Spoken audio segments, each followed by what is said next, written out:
Welcome back to Sportfolio.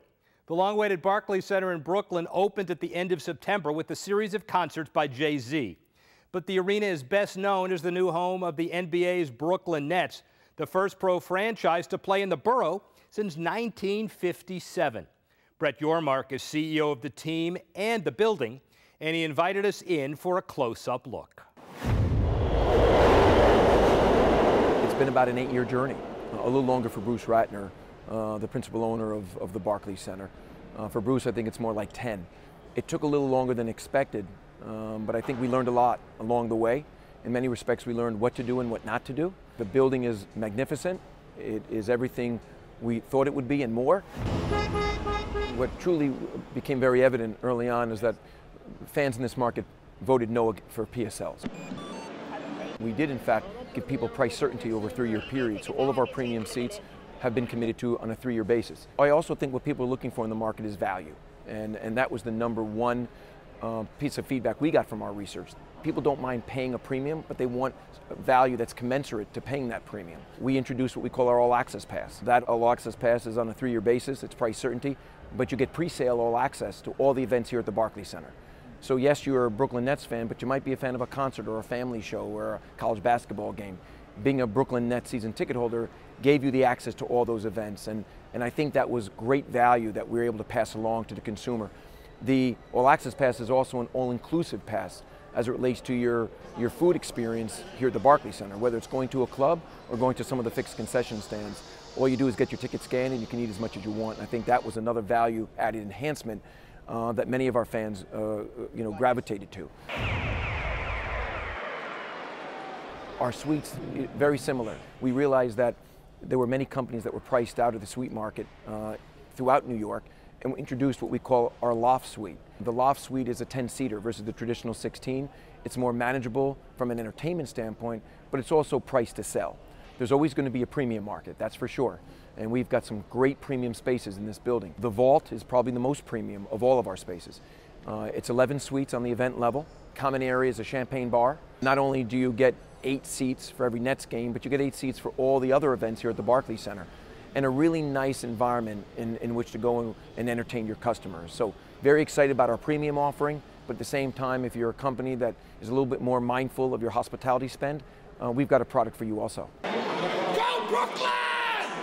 Bruce Ratner, I like to classify him in some respects as a bit of a foodie, and from day one, or early on, he said, Brett, we've got to redefine the culinary experience at the Barclays Center. So we went out into the community, spent the better part of 2 years identifying the best key vendors here in Brooklyn, vendors that called Brooklyn home, had pretty much defined a great reputation here in the borough, and we invited them in to the Barclays Center. And we defined that under the moniker of Brooklyn Taste, which we're very, very excited about. I also look at the 1,900 part-time employees that call the Barclays Center home throughout the week.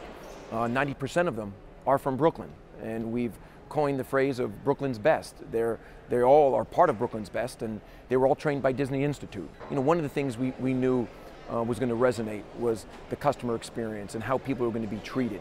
And between the great content and programming in the building, between our guest services staff of 1,900, and given the diversification of our culinary experience, we think we're giving people a big-time reason to keep coming back. We want the Barclays Center to be a destination, so there are 8 retail positions on the outside of the Barclays Center: Starbucks, Elbow Room, Metro PCS, Rockaware, the Net Shop by Adidas, or some to name a few. With respect to the Net Shop by Adidas, believe it or not, it's the first ever team store that this franchise has had. We want people to come here to the Barclays Center early. We want them to experience the shops at the Barclays Center. We want them to come in early and experience the culinary flavor here. And we want this to be a big time experience, not just about basketball or a concert or a family show. You're looking at the entire Brooklyn Nets franchise, we will more than double our revenue from last year. So from a balance sheet perspective, obviously it was the right move to come to Brooklyn.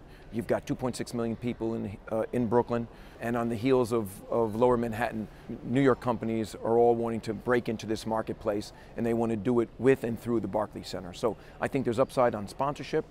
Obviously, we've got a couple more suites to sell, so I think there's some upside there. And I just think, you know, it's now at the point where we need to be creative, think out of the box, and create those new revenue streams, which we're already working on.